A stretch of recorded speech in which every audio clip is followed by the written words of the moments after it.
episode 223 of the Downward Facing Spiritual Spiral podcast. I, of course, am Eddie Cohn, host, creator of the show, and thrilled you're here, thrilled you're listening, thrilled you're supporting the show. Remember, it's incredibly helpful to share the show with your friends, tweet out the show, tell your friends about it, write a review. All that stuff is incredibly helpful. So please, any support, I appreciate. You could buy my new book on Amazon, SSAFY. I hope you're doing well. I'm feeling fantastic today. A slightly brisk, cool day in here in LA. It was probably a high of 58, but we had rain for a couple days.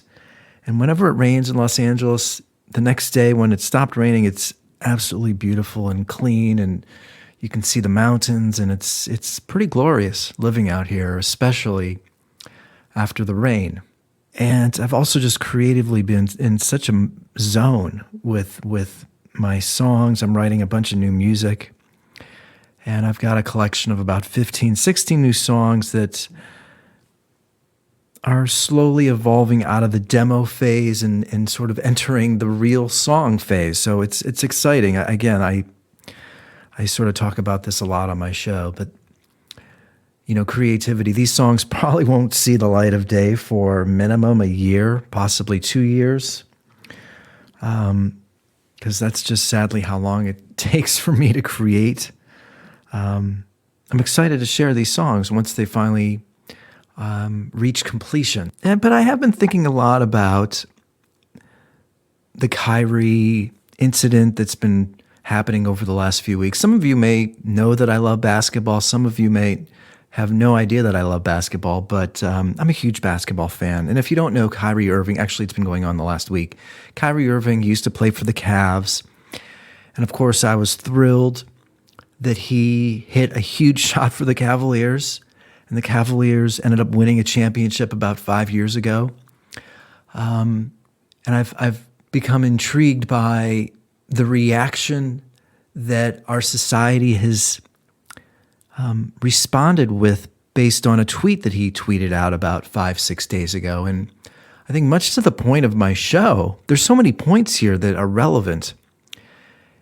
And I am so curious by the power of social media. If Kyrie Irving or Kanye West, if we want to go to the music world, if these people, I believe, didn't have this narcissistic tendency to spew their often vitriolic viewpoints, if they just sort of stayed in their lane and played basketball or did their job, and again, this is not a shut up and be a musician, shut up and play basketball position, because I think, we have these platforms. We all have the right to speak our mind. But I do think there's this, once you become famous or get attention, you want more. And then the ego explodes. And then you think that everything that you have to say is worth being said. And I think social media creates this sort of stage where people are aware that they have 1,000 or 10,000, or in Kyrie's case, 4 or 5 million followers, raises that ego, raises the stakes. They're going to start writing something beyond basketball, maybe something cultural, maybe something political, maybe something historical. And that's when it gets a little complicated, and that's when it gets messy. And that is what we have seen play out over the last 5-6 days. And it brings me back to this place of how much of our life and our society is a reaction to social media. Imagine if it didn't exist. Imagine if the stories were just about, the profession of basketball, just the music industry, not what all these people are saying on social media. It's like the main line of thinking or the main path is no longer relevant. Like the game of basketball is not as sexy or as interesting as what Kyrie Irving is going to say or what LeBron James is going to say. That's the story. In our culture, the news reporters, they're just waiting for one of these guys to say something ignorant, incendiary, controversial. And it's bound to happen. I mean, we wait long enough and we don't have to wait very long. Bam, it's going to happen. So we have that elements going on. Because I think really, to me, what this is bringing up is the cultural shift towards where one thinks that everything they have to say is worth stating. And part of me, a very small part of me, will empathize with Kyrie because if you listen to him, I think clearly he's reading about his history and the brutal history of this country, the brutal history that Native Americans have had to deal with, African Americans have had to deal with, the Jewish culture. I mean, if you really think about the history of the United States, the world, it is pretty brutal. And I get the sense Kyrie over the last 5 years has been doing a lot of reading and a lot of reflecting. And I think he's having a hard time coming to terms with the history of our country and the violence of our country. So, on the one hand, I can empathize with that. And I can understand where he's coming from. There's certain areas that we potentially shouldn't be talking about in public. And I've questioned the point of my podcast. Does it make sense to talk about cultural areas? I mean, everybody seems to be doing it. There's millions of podcasts. Everybody's talking. Everybody's sharing their viewpoints. Is it really a good idea? So the other area that is connected with this last week with Kyrie Irving is this idea of apologizing and how hard that is for people, especially egomaniacal people. But it feels like it's harder now more than ever to apologize. And I think that's a pretty troublesome, potentially dangerous place to be. Like, I'd like to think that we're all pretty forgiving, although what Kyrie did, I think, is pretty, I don't want to say unforgivable, but if you're posting a link to a documentary that these aren't anti-Semitic tropes, but these are, in this documentary, they're saying that the Holocaust didn't exist. And that is so incredibly dangerous. I made a point about apology, but before I even get there, I think also we don't realize the effects that our words have and posting on social media has. Like Kyrie Irving, when you're insulated and so egomaniacal, are you aware of the power of your words? Are you aware of, by posting that on your platform, the ripple effect that that's going to have on our culture? Because apparently that documentary now is like more, the purchasing of that documentary has skyrocketed on Amazon because people are talking about it, because Kyrie Irving posted it. And I think that's sort of another important point. And I bring it up a lot on the show. All these little vacuums, these rabbit holes that people are going down are being amplified nonstop.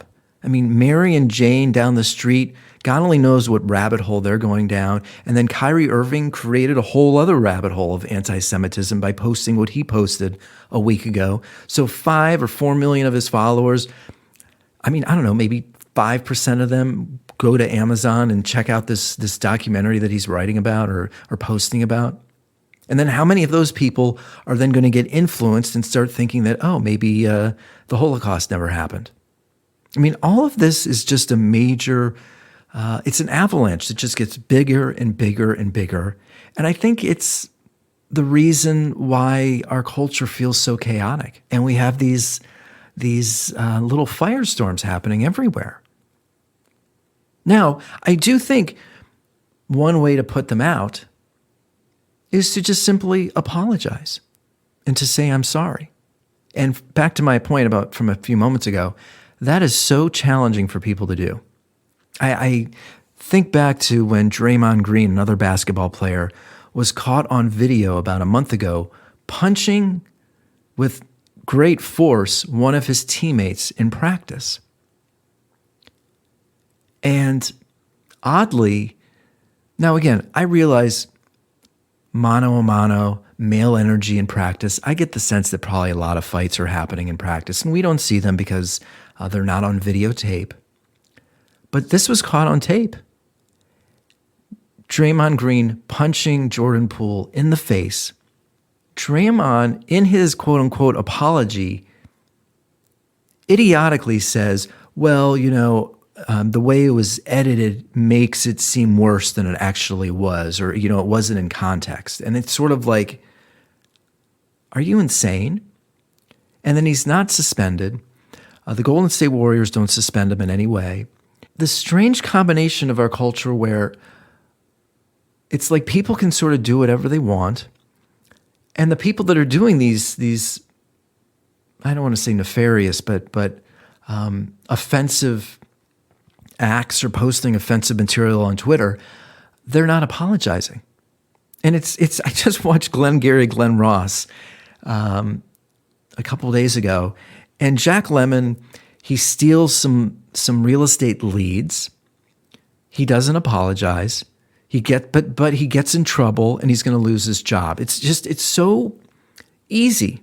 It used to be so easy. You do something wrong, you get in trouble, you pay a fine, you lose your job, you apologize, and then that's it. But nowadays it's, well, we've got to be careful because maybe, he's a man or she's a woman, or maybe he's a certain ethnicity, or, it was on Twitter. There's so many variables here that and everybody needs to be so careful because, there could be backlash.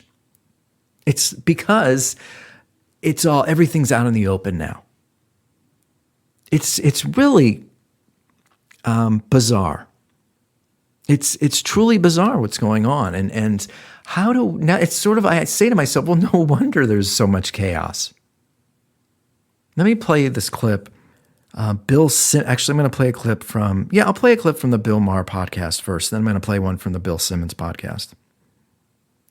What I'm asking about is, have our brains been rewired, mostly by technology, to where we really can't absorb information anymore? And I could sit here tonight and say, the election is in 11 days. You got to get out there and vote. And yes, I will say that. It won't change anybody's minds. It won't change anything.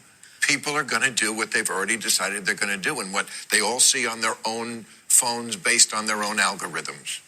Well, I'm going to leave it to you, Val, to give the... Well, obviously, and I want to try and correlate this to what I'm talking about. Obviously, I agree with him, but I do think the point is that it feels like it's harder now than ever for people to apologize and for people to change. And I think in order to be able to change, you need to have empathy for other people. For Kyrie Irving to come to terms with the fact that what he tweeted out may have been destructive, he needs to think about somebody else but himself. For people to change politically, to change their viewpoints, they need to think about how their vote may affect others, or they may need to think about their neighbor or think about others. And there's this really terrible shift happening, at least it feels that way, where more and more people are incapable of thinking about others. And I think it's this to Bill Maher's point, it's the shift created by technology. It creates more stakes. It creates a stage where people can be on a platform and share their viewpoints to all their followers. They're addicted to the dopamine. They're addicted to the attention. Consequences don't matter. I mean, this Kyrie Irving story, it's all laid out right there. It's summing up societal's problems all in a nutshell. And then what's really scary is if you go on Twitter right now, you'll find hundreds of thousands of people that actually support Kyrie Irving. I was listening to Jason Whitlock talk on the Megyn Kelly show. I like Megyn Kelly. Jason Whitlock, I have a hard time really liking anymore. But he actually thinks, Jason, that this story with Kyrie Irving is it's all anti-vax related. Like, he doesn't think what Kyrie Irving is a big deal. He says he watched about 85 minutes of the documentary. He didn't find anything anti-Semitic in it in his mind, and that this is all the pharmaceutical companies going after Kyrie Irving because he was anti-vax. That is absolutely insane. His anti-vaxxing stance has nothing to do with him posting about an anti-Semitic documentary. But again, the symbolism here or the cultural phenomenon that is happening is we are incapable of separating one thing from the other. We're lumping things together.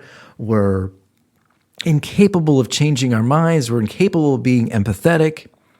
It's all there in this Kyrie Irving story.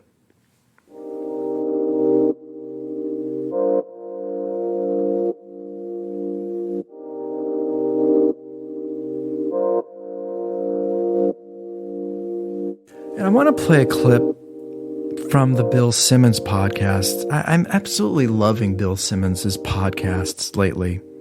I'm going to talk a little bit about it in another episode, but he's talking to Raja Bell, and they're talking about the Kyrie Irving incident, but they're talking about this idea of chaos. And if people aren't held accountable for their actions, you're going to find yourselves in a chaotic dumpster fire of a society. And I think that's what was so troublesome to me when I saw that Draymond Green is punching somebody on video and he's not held accountable. What is the messaging? What is the message to our society? Because it feels like people can sort of just do whatever they want now. That's scary to think about. Let me play you this clip. In, different coverages because you have people that are, have different skill sets. And so it would be hard for me to see if someone was really growing in that environment just because there's been so much instability. And I really believe, and I don't know if Steve was culpable or not. And so if he was, I guess this falls at his feet too. But I'll say it again. If you don't take control as an organization and put real parameters in place and make sure that people understand what's expected of them and what will be allowed to happen. And if this line is crossed, these are the ramifications. If you're not going to do that, you're going to have chaos.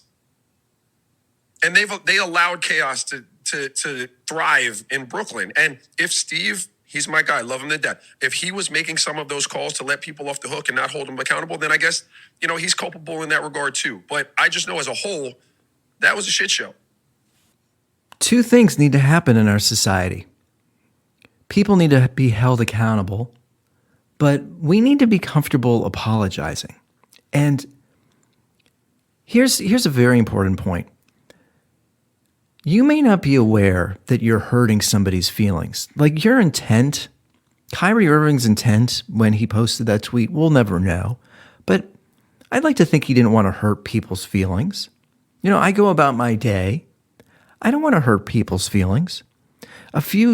Like a week ago, a friend of mine messaged me on Instagram, and this is probably a terrible analogy, but I'll share the story anyway. He messaged me saying that he's he's moving to France, but they also sold their house, so they're having a house colding party. I guess that's a play on words of housewarming party since they're leaving. And I couldn't make it, and I said to him something along the lines like, "I'm sorry, I can't make it. But I want to see you before you go. Seeing you is obviously more important than seeing your house." And that's what I wrote on Instagram and, in a message. And I didn't mean any disrespect to his house, but my point is that, seeing him is more important than christening or celebrating the home. And he wrote back to me saying, it was kind of a big deal leaving here because we've lived here our whole time here in Los Angeles, but I understand. And I could just tell by the tone, by the tonality in the message that I possibly may have offended him or hurt his feelings. So I apologized and said, "Oh my God, I'm so sorry. I didn't mean to be disrespectful to your home. My only point is that obviously it's more important to me to be able to see you than to spend time in your house." I forgot what I said, but I made sure to make the point that I just wanted to be sure to see him. And like that was the priority. But I kind of maybe messed up, and I apologized. And I think we go about our day, and we may not know that we're pissing somebody off or hurting somebody's feelings because we're never going to see that person again. But I think it's really important, to speak up. If you're friends with somebody and they hurt your feelings, I think it's important to say something. You don't need to say it all the time. You need to pick and choose. But I think it's important to say, hey, you know, what you did really hurt my feelings. And then if you hear that, you need to apologize. You shouldn't be like Kyrie Irving and get defensive and not take responsibility, not be able to apologize. I'm not saying that Kyrie Irving needs to apologize to the 500,000 people that he potentially may have offended in his Twitter feed. But if the reaction to your post or the reaction to your action is not what you intended and you're hurting people's feelings, I think it's important to apologize. Let me play you this clip now of Kyrie Irving from about a week ago. And let me ask you the question. Does it sound like he's taking responsibility? And to follow up on the promotion of the movie and the book, Can you please stop calling it a promotion? What am I promoting? put it out on your platform. But I'm promoting it? Do you see me me in By front of putting it out there, the people title? are going to say that you are Yeah, I put promoting. it out there just like you put things out there, right? Yeah, but Okay. it's not you put stuff. things out there for a living, right? Right, but my stuff Great. is So not let's move on. filled Let's with move on. anti-Semitic Let's stuff. move on. Don't dehumanize me up here. I'm not doing that. Another You're human free to being. post I can what. post whatever I want. So post say what- that and shut it down and move on to the next question. But Kyrie, you have to understand that by I don't have to post- understand anything from you. But it's Nothing. not me. Nothing. By It's no posting people that what you're you making did, up, bro. Move on. But by posting Move what on. you Next did, question. Next anybody question. Do is you going guys to have look any more at questions it, for and they're me? going to say, You guys have any more does he have questions? Because this is going to be a anti-Semitic clip. beliefs? This is going to be a clip that he's going to marvel at. Is this any more questions? But you're not answering the question. So does he sound like somebody who's willing to take any sort of responsibility for his words or his actions? Because then even a few days later,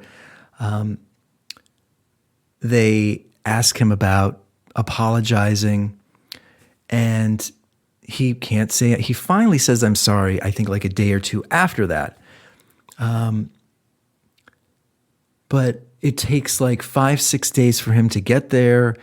And again, if you post something on social media, you got millions of followers, it raises the stakes. You look bad. If you do something that ends up having a reaction that you weren't expecting, then you have to take it down or you have to apologize, and you may, your ego may be hurt a little bit, because that's the world we live in. Everybody wants to look the best and feel the best and be right and be the most knowledgeable. And that's Kyrie Irving. And that's millions of people that keep growing and developing in our culture. These social media platforms are breeding narcissists everywhere. And I feel it. I am amazed at how people are just nonstop talking about themselves. It's very rare that I see people asking questions about me or asking questions about others. It is a very myopic, me first, talk about myself world. And I don't think it used to be this way. I think there was a certain level of empathy, care, an ability to listen to others, ask questions, be curious. It's shifted. It's changed. And I believe these social media platforms are creating this very bizarre, toxic, self-absorbed world. And I think we need to be really hyper aware of what they're doing to our senses, our sense of, beyond the 5 senses of our body, just our sense of curiosity, our ability to listen and to care, to apologize.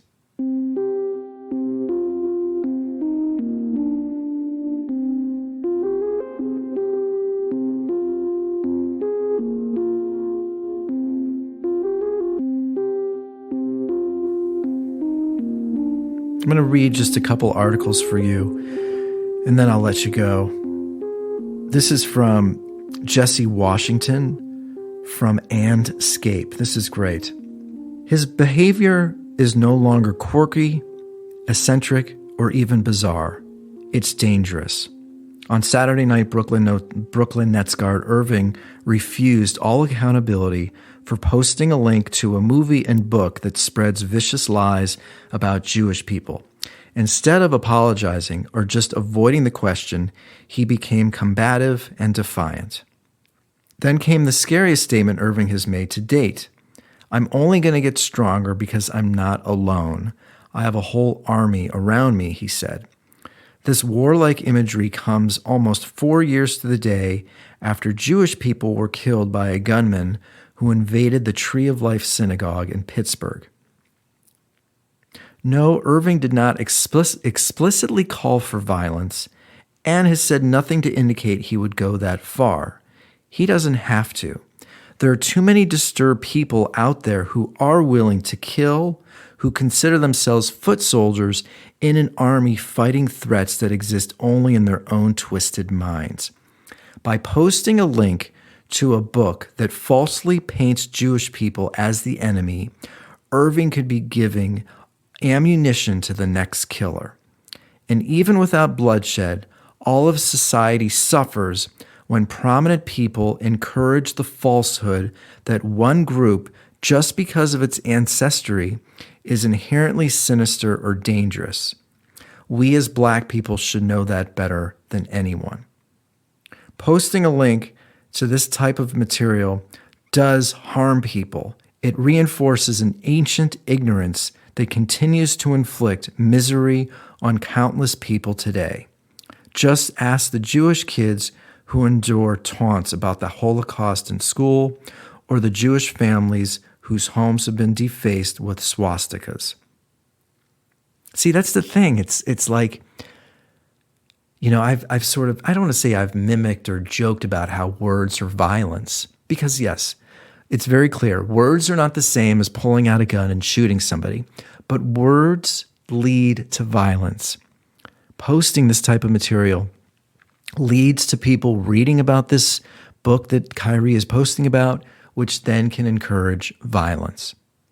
I'm not anti-free speech. I just think when we allow anybody to say anything, and when these people have millions of followers, we have to be really careful. We have to be careful who we're listening to. We have to be really careful who we are allowing to say whatever they want. And this probably could have been, even if Kyrie would have posted that on Twitter, and his handlers would have said something like, you know, Kyrie, that link to that movie is probably going to piss off some people. You should probably take it down, and you should just apologize. And it's funny, but if he would have done that the next day, this would be a non-story. But instead, he's stubborn, bullheaded, and refused to take it down, refused to apologize, and now he's suspended and he's no longer playing for the Brooklyn Nets. So many of our problems, I think, can be avoided or alleviated if the ego is in check and people relent and just apologize and say, God, I'm so sorry. I didn't mean to do that. That was not my intent. I've been reading this material, or I've been very curious about this. I thought other people would be interested in it. I didn't realize it was going to be offensive. I didn't realize that, you know, my comment to you on Instagram hurt your feelings. Sorry you took it the wrong way. I apologize. Boy, that was easy, right? I mean, I would think it's easy, but it's in this egomaniacal world of ours. Sadly, it's not. I'm going to read a piece from Kareem Abdul-Jabbar, who's a fantastic writer. His inability to understand why his posts are news can be seen in this statement. Quote, "There's things being posted every day. I'm no different from the next human being, so don't treat me any different. You guys come in here and make up this powerful influence that I have, and say, you cannot post that. Why not? Why not? End quote. If he really thinks someone with millions of followers spouting hate speech is the same as Jim in accounting posting on Facebook, then he really is out of step with reality. Honestly, there's little hope that he will change because he's insulated by fame and money and surrounded by yes people. There is no motivation to learn how to distinguish propaganda from facts. All that's left is for the world to decide how it should respond to him. You know, we all want to be thought of as equals. And Kyrie Irving is saying, he's no different than anybody else. But sadly, for better or for worse, he is different.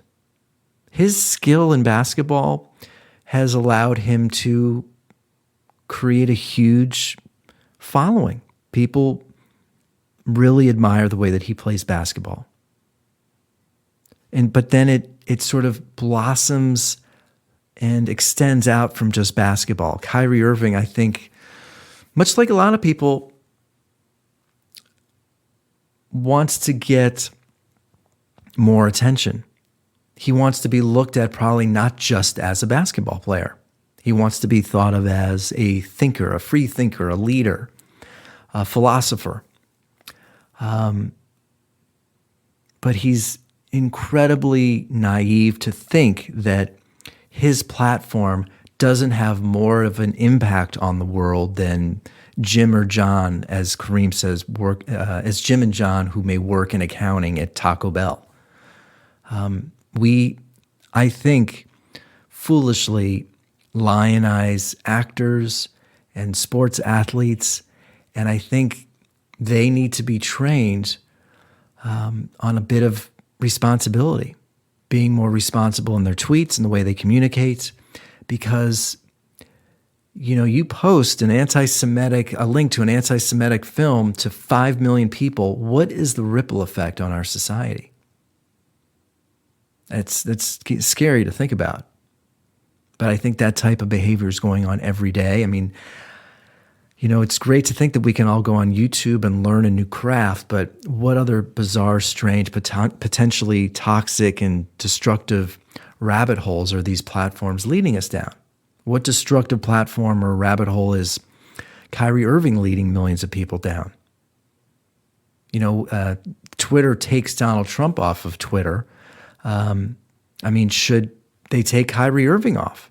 Anybody that's posting any sort of anti-Semitic trope or a link to a anti-Semitic movie or TV show, shouldn't they be taken off of Twitter? Should Jeff Bezos be forced to take this movie and documentary off of Amazon? I mean, let's be real. Yeah, I think there's something to be said there. Are we being hypocritical? Kyrie Irving is getting ostracized, but shouldn't Amazon be getting ostracized also because they're allowing this piece of filth to be sold on their platform? It's so complicated. And again, if Kyrie Irving didn't have this insatiable urge to post to his millions of followers, this never would have happened. Or if he still posted it, if he just would have apologized, this never would have happened. So what's the lesson here? I think, back to my very original point, I think it's really important to be able to feel comfortable to say, I'm sorry.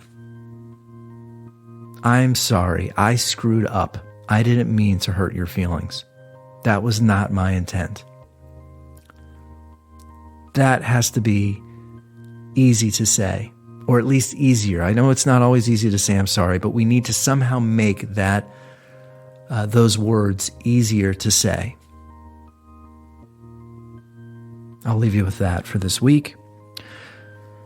I apologize for not posting as many podcasts lately. I've just felt more called to write music, and I do want to get back into writing just more narrative, freestyle type of prose. So I'm just really, my time is very limited right now. So, but I'll be back. I have another podcast topic that I do want to touch on in the next couple weeks. But for now, I'll leave you with that. You know where to find me on social at Eddie Cohn. All my music on Spotify. You can find the book on Amazon. It's called SSAFY, Sexy Spiritual AF Yoga. Any questions, you know where to find me. Again, please write a review on iTunes. Share the show with your friends. And I'll speak to you soon. As always, thanks so much for listening, supporting, and being a part of the Downward Facing Spiritual Spiral podcast.